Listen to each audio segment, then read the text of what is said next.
Excellencies, India has selected the theme of One Earth, One Future, One Family for its G20 presidency. It signals for the need of unity of purpose and unity of action. I hope that today's meeting will reflect this spirit of coming together for achieving common and concrete objectives. Excellencies, we must all acknowledge that multilateralism is in crisis today. Architecture of global governance created after Second World War was to serve two functions. First, to prevent future wars, and second, to foster international cooperation. The experience of last few years, financial crisis, climate change, pandemic, terrorism and wars clearly shows that the global governance has failed in both its mandates. We must also admit that the tragic consequences of this failure are being faced most of all by the developing countries. After years of progress, we are at a risk today of moving back on sustainable development goals. This is why India's G20 presidency has tried to give a voice to the global south. No group claim global leadership without listening to those most affected by its decision. So I would like to discuss some burning topics. My first issue is of agriculture. As the world is facing certain food crisis, India has emerged as a leading food producer in the world.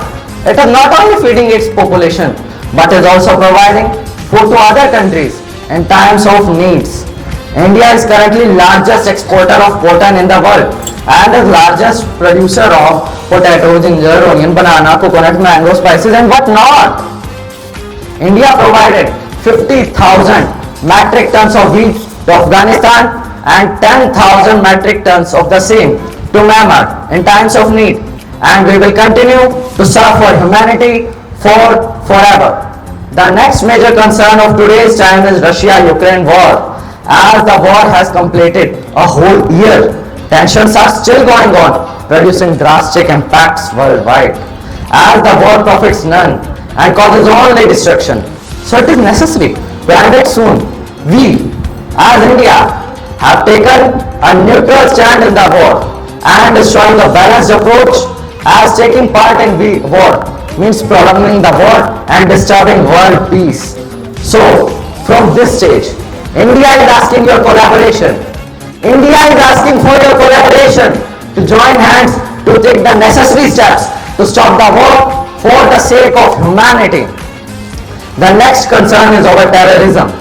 India has been consistently working towards fighting against the menace of terrorism at both global and national front. India has proposed comprehensive convention on international terrorism at UN General Assembly, which is under negotiation. India has formulated and implemented many laws such as Unlawful Activities Act, Prevention of Terrorism Act and many more. At today's hour, there is a need for the world to join hands and take concrete multilateral initiatives to ensure that terror groups are dealt with a heavy hand.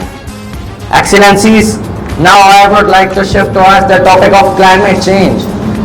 The climate has been changing rapidly as the globe is rotating continuously, which has produced many drastic impacts that are to be overlooked. Despite resource constraints, India is undertaking ambitious actions to undertake adaptation and mitigation activities.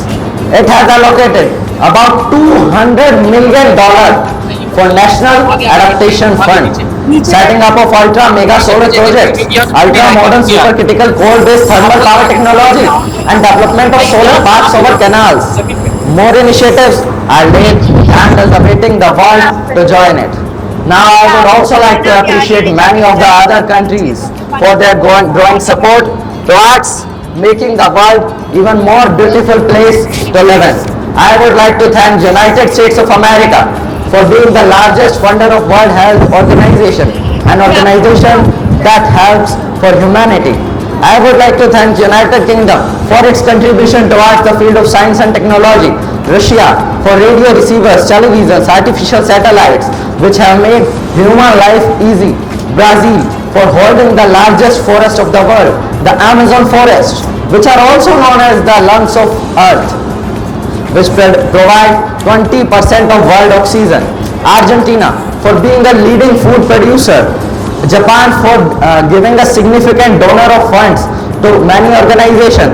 Australia for being a protector of human rights, and France for its contribution towards biotech and medical field.